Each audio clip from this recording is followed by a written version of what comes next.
하나님 말씀 보겠습니다. 하나님 말씀 신명기 34장 5절에서 12절 말씀입니다. 시작.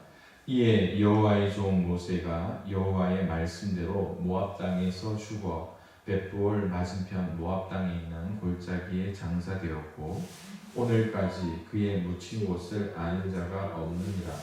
모세가 죽을 때 나이 120세였으나 그의 눈이 흐리지 아니하였고 기력이 쇠하지 아니하였더라. 이스라엘 자손이 모압 평지에서 모세를 위하여 애곡하는 기간이 끝나도록 모세를 위하여 30일을 애곡하니라.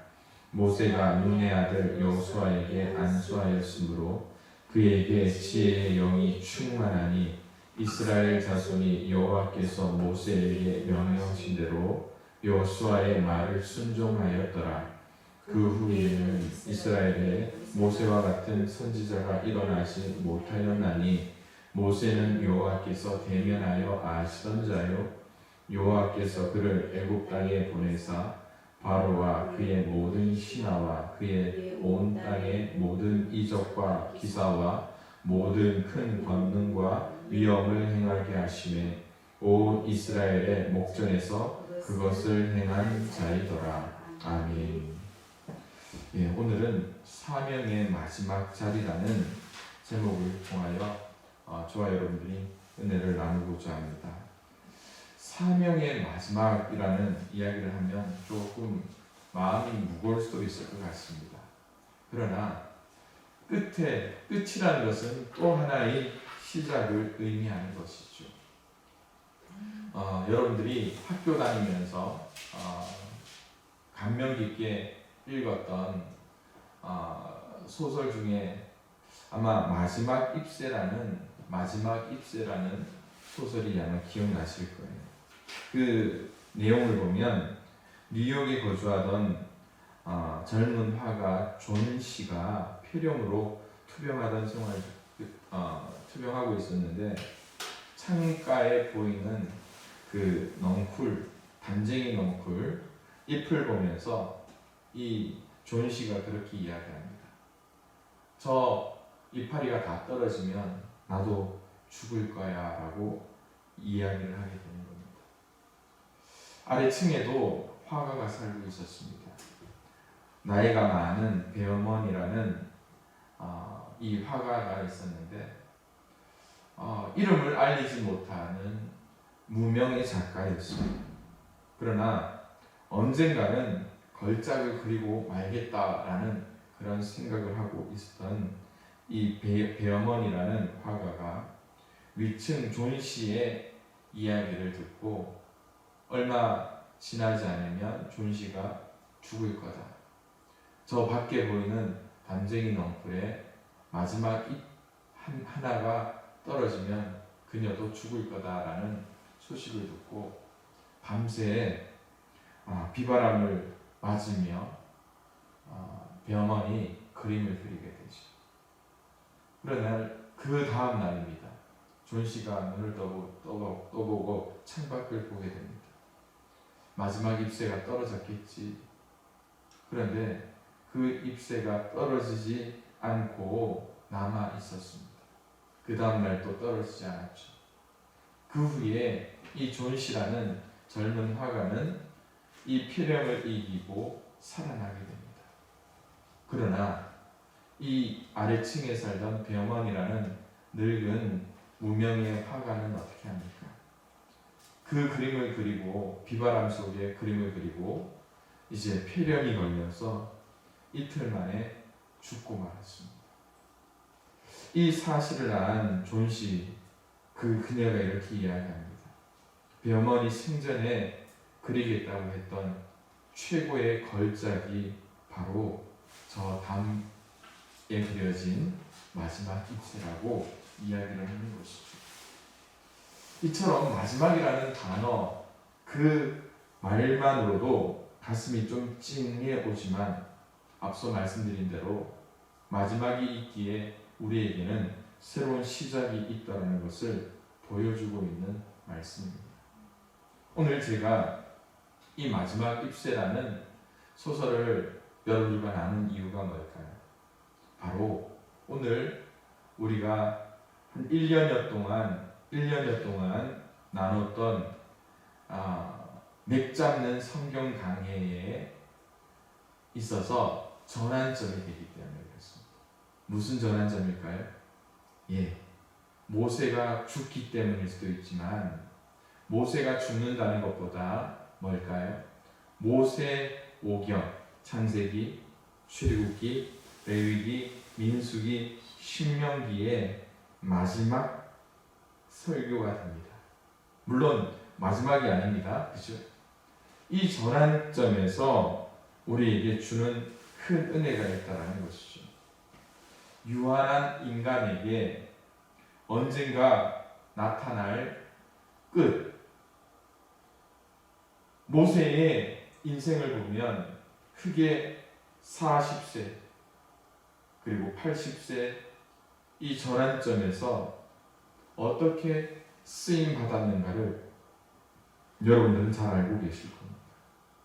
40년이란 특별히 광야 40년 80세 노인의 나이에 부름받은 모세에게 있어서 결코 쉬운 일은 아니었을 겁니다.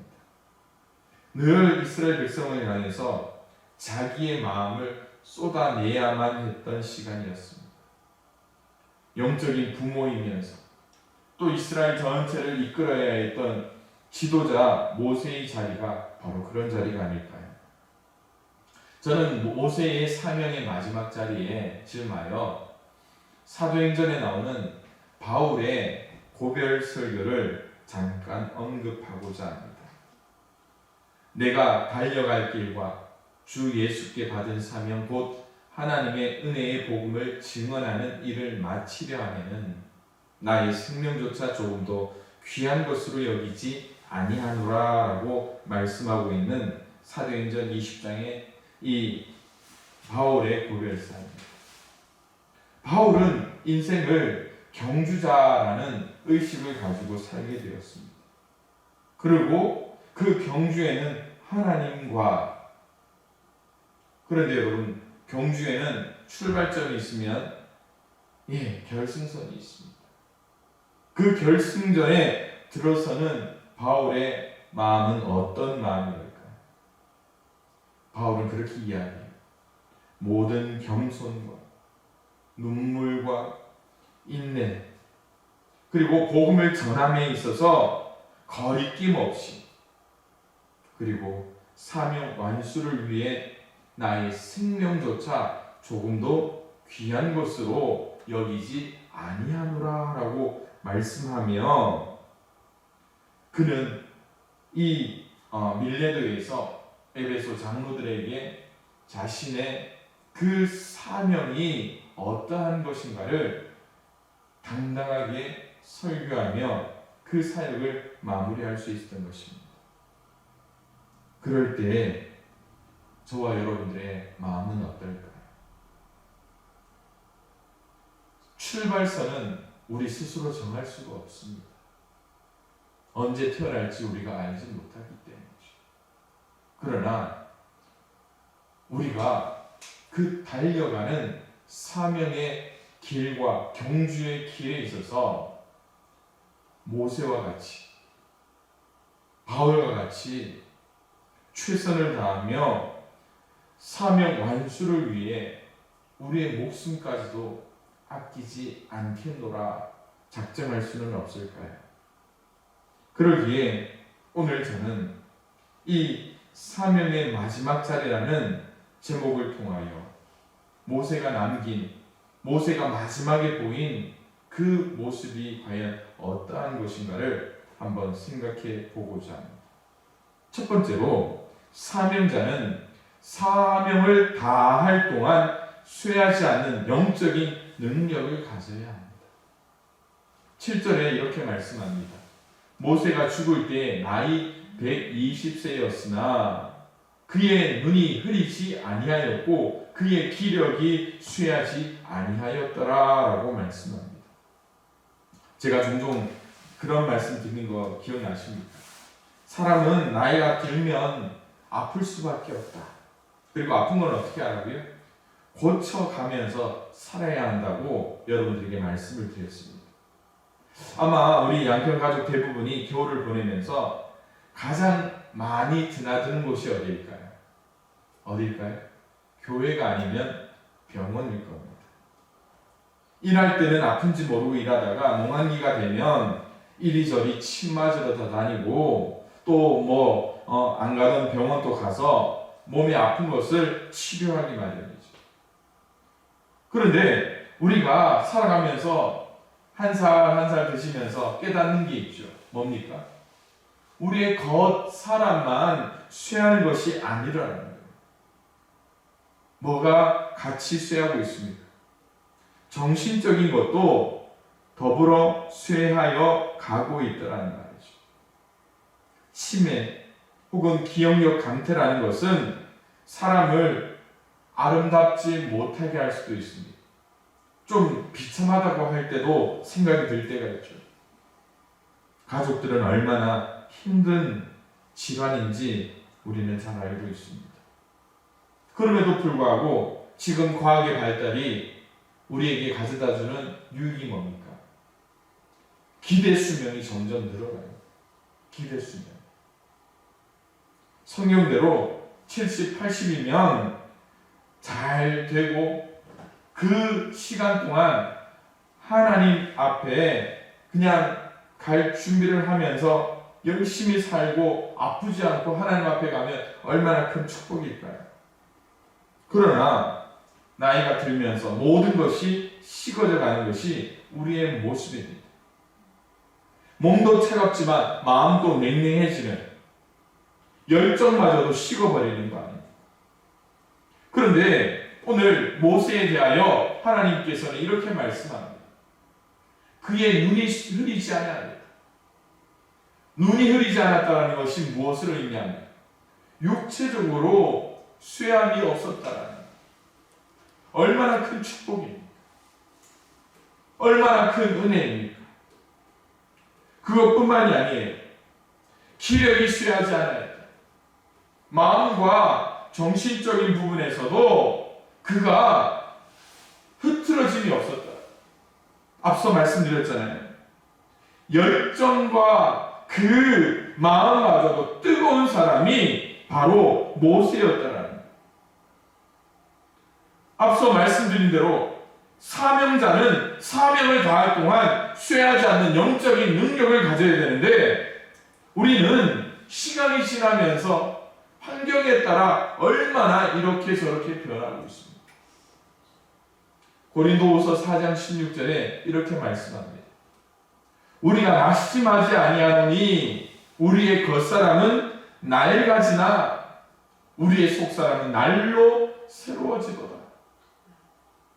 겉사람은 개역 한글 성경에 겉사람은 후패하나 우리의 속사람은 날로 새로워지도다.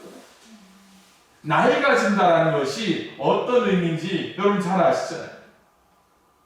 자동차의 연식이 오래되면 잘 가던 차가 서버리는 경우도 있습니다. 소리도 시끄럽게 나죠.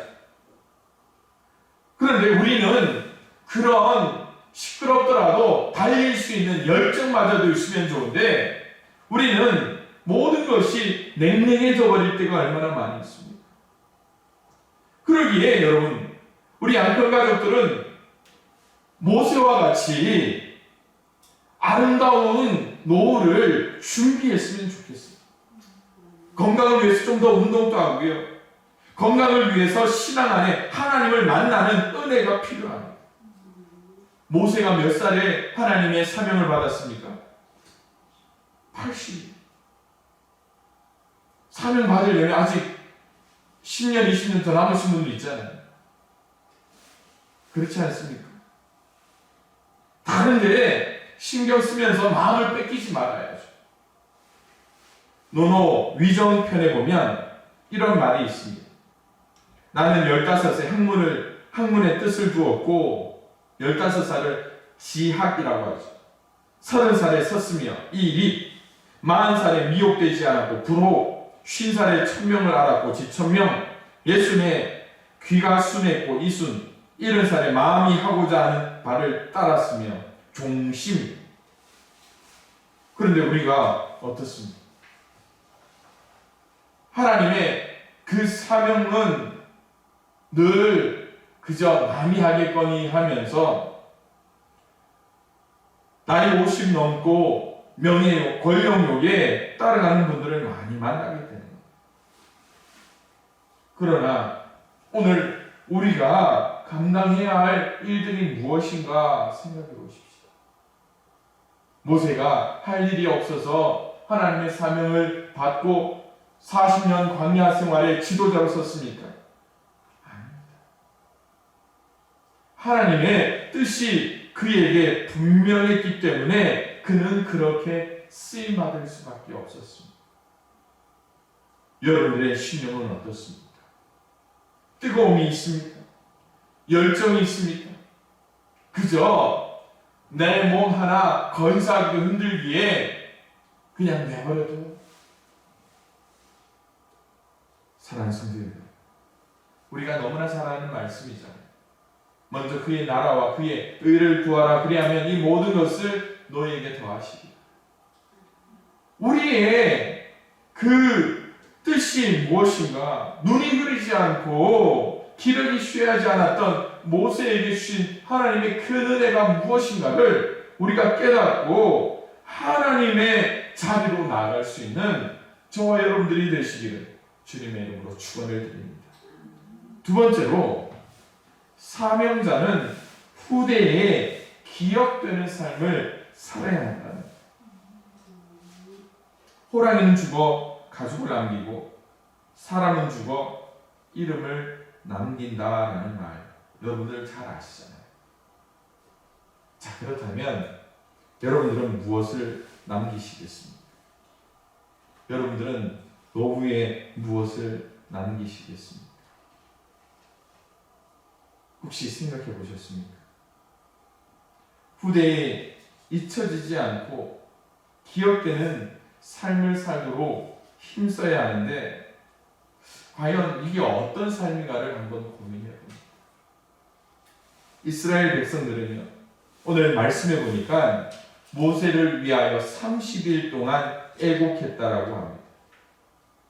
애곡 기간이 보통 7일이라는 점에 비추어 볼 때 아주 긴 시간 동안 모세를 위하여 그들이 슬피 울었다라고 이야기합니다.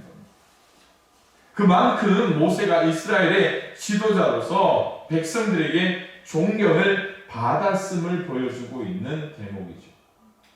그뿐만이 아닙니다. 모세의 무덤이 발견되었다고 합니까? 아무도 모른다는 거죠. 많은 학자들은 그렇게 이야기합니다.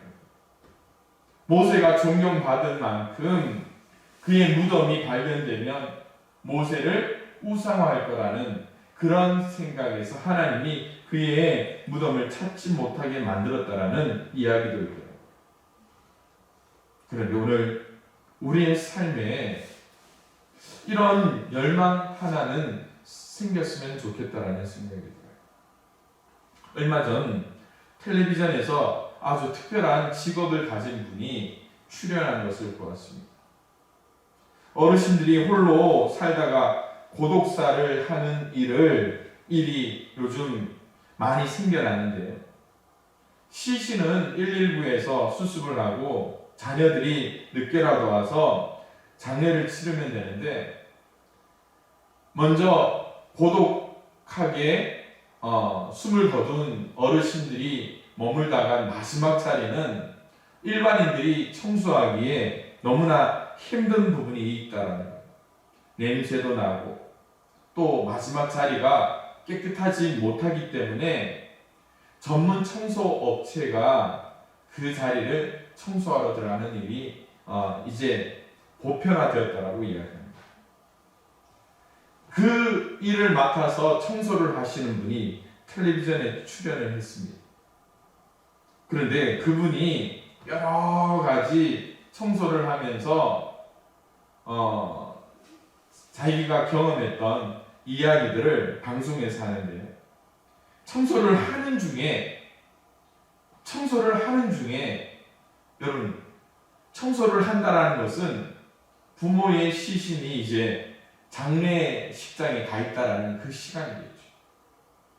청소를 하는 중에 자녀들이 장례식장에 있다가 부모님이 살던 집으로 쫓아오는 경우가 많더라고요. 그래서 이분들은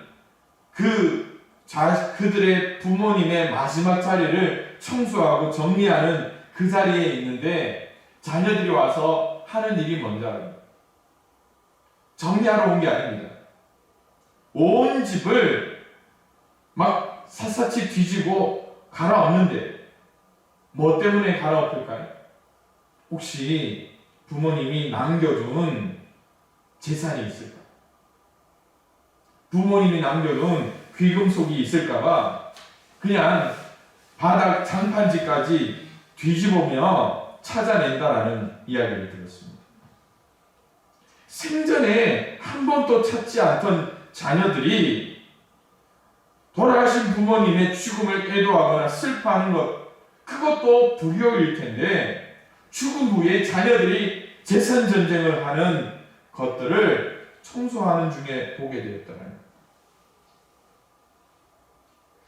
그 부모님이 얼마나 훌륭한 삶을 살았는지는 알지 못합니다. 아무리 훌륭한 삶을 살았던 분이라 할지라도 그 후대가 그렇게 행동한다는 것 자체는요, 아름답게 기억되지 못하는 마지막 모습이 아닐까 하는 생각을 합니다. 그러나 우리의 삶이 모세와 같이 후대에 기억되는 삶이란 어떤 것일까요? 그 삶을 통하여 하나님을 드러낼 수 있는 삶이 되어야 된다는 거예요. 모세가 바로 그런 삶을 살았잖아요. 고린도전서 11장 1절의 말씀을 여러분들은 아주 잘 기억할 거예요. 내가 바울이 그리스도를 본받는 자 된 것 같이 너희는 나를 본받는 자가 되라 라고 사도 바울은 말씀하고 있습니다. 얼마나 자신 있는 말이며 또한 조심스러운 말일까. 그처럼 바울도 그리스도를 본받기 위해 자기 목숨을 버리는 아픔을 감내하였기에 믿음의 그 성도들에게 오래 기억되며 또한 하나님의 사명을 기억하며 뭐라고 이야기합니까? 나를 본받으라 라고까지 이야기합니다. 그렇다면 여러분들의 자녀들은 여러분을 어떻게 기억할까 고민해 보겠습니다. 이제 설날이 한 달 앞으로 다가왔습니다. 코로나19로 인해 다 모일 수 있을지 못 모일지는 모르지만 여러분 자녀들에게 한번 질문해 보십시오. 너는 아비인 나를 어떻게 기억하냐? 너는 어미인 나를 어떻게 기억하냐? 또 한 걸음 더 나아가 여러분의 배우자는 여러분들을 어떻게 기억할까 생각해 보셨습니까? 또 여러분의 믿음의 동력자인 우리 양평 가족들은 여러분들을 어떻게 기억할까 생각해 보셨습니까? 내가 생각하는 것 그 이상의 판단이 내 주변 분들에게 나타날 수 있습니다. 그럴 때 그리스도를 본받는 사람이 되어야 돼요. 하나님의 사람이 되어야 되는 거예요. 위대한 업적을 남기지 않더라도 그분의 삶을 보면 하나님이 진짜 있는 것처럼 보이는 그런 삶, 그분의 삶을 보면 진짜 천국을 향해 나아가는 삶, 그것이야말로 선한 영향력을 미칠 수 있는 삶이죠. 처음에는 모세를 향하여 불신하던 사람들이 있었어요. 그러나 어떻습니까? 모세의 지도력, 모세의 섬김, 모세의 그 행하는 모든 리더십의 자리를 보면서 이스라엘 백성들은 그렇게 이야기합니다. 우리가 저 모세를 따라가면 진짜 하나님이 말씀한 적과꿀이라는 가나안 땅이 있겠다. 이스라엘 백성들이 모르긴 몰라도 40년 동안 모세를 신뢰하게 되는 겁니다. 그러한 삶의 목표가 모세의 마지막 자리에 나타날 수 있었습니다. 그러기에 사랑하는 성도 여러분, 우리 모두가 나아가야 할 이 사명의 마지막 자리는 다를 수 있습니다. 그러나 최종 만나야 할 자리는 같은 곳일 거예요. 바로 하나님이 명하신 목적지라는 것이죠. 그 길 가운데서 여러분이 후대에 이르도록 기억되며 그분을 여러분을 통하여서 하나님이 영광 받을 수 있는 그 은혜가 여러분에게 나타날 수 있기를 소망합니다. 마지막으로 사명자는 다음을 준비할 수 있는 사람이어야 됩니다. 다음 사명자리, 다음 사명 지도자. 끝까지 내려놓지 못하고 자기만을 의지하는 사람 많이 봤잖아요. 끝까지 사회적인 문제로 드러난 대형교회 세습도 이러한 문제가 아닌가 하는 생각을 해요. 그뿐만이 아니라 멀리 가지 않더라도 우리의 삶에서도 끝까지 놓치지 않고 싶어하는 나만의 욕심이 분명히 있을 겁니다. 그런데 모세는 어떻게 합니까? 하나님께서 말씀하신 때가 마지막임을 알고 그는 묵묵히 느보산을 향해 올라가는 겁니다. 그리고 어떻게 합니까? 9절에 보니까 모세가 눈의 아들 여호수아에게 안수하였으므로 그에게 지혜의 영이 충만하니 이스라엘 자손이 여호와께서 모세에게 명령하신 대로 여호수아의 말을 어떻게 했다? 순종하였다라고 말씀하고 있습니다.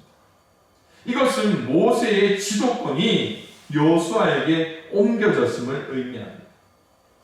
즉 출애굽에서부터 40년간 광야에 있는 동안 함께했던 모세의 시대는 끝났고 가나안 정복 시대를 맞이하여 이스라엘의 새 지도자로서 여호수아가 세워지게 된 것을 말씀을 통하여 보여주고 있습니다. 여기서도 하나님의 섭리와 인도하심을 보게 돼요. 무엇 때문입니까? 모세가 40년간 이스라엘 백성과 함께 있을 수 있었던 이유가 뭘까요? 그의 온유함 때문에. 광야 40년을 이끄는 동안 모세의 성품이 이스라엘 백성과 맞았다는 거예요. 하나님 보시기에 적합했다는 거예요. 그러나 이제 요단강을 건너면서 광야 생활이 마무리되는 순간 그들이 해야 할 일이 뭡니까? 가나안을 정복해야 하는 전쟁의 시대에 들어가게 됩니다. 거기에 적합한 지도자가 누구였다는 겁니까? 바로 여호수아. 이와 같이 사명자는 다음을 준비해야 됩니다. 다음 지도자를 위해 기도하고 또한 동역하며 사명이 우리 가운데 나타날 수 있어야 됩니다. 오늘 아침 우리 모든 양평 가족과 함께 나눴던 말씀을 여러분 혹시 기억하고 있습니까? 골로새서 말씀입니다. 내가 오늘 골로새서 말씀을 읽었는지 안 읽었는지 모르시는 분은 그냥 아멘만 하시는 분일 거예요. 그런데 제가 하는 말씀이 공감이 가고 조금 더 깊이 와닿는 분은 아침에도 성실하게 묵상하시는 분입니다. 교회 직분, 그게 뭐라고 이야기했습니까? 하나님이 각자에게 주신 사명을 감당하는 것. 청지기가 뭡니까? 하나님이 주신 사명을 감당하는 것. 내 것이 아니에요. 따라서 성도, 직분자는 어떻게 해야 된다고요? 겸손하고 충실하게 하나님의 일을 감당해야 된다고 말씀드렸습니다.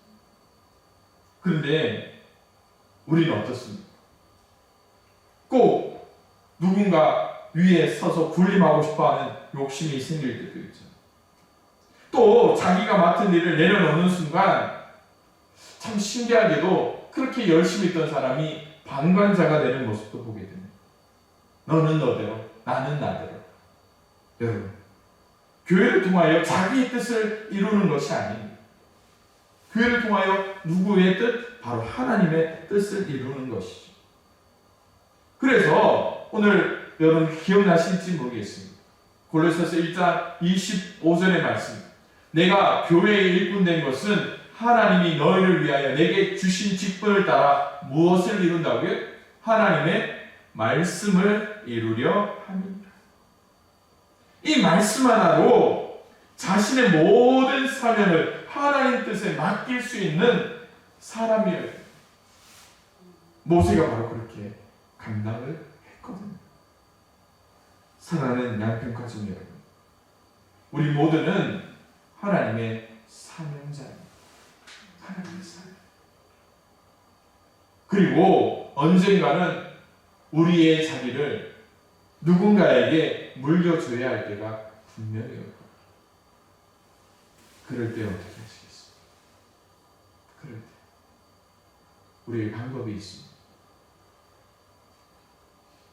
그 일을 물려줄 사람을 전도해서 치우는,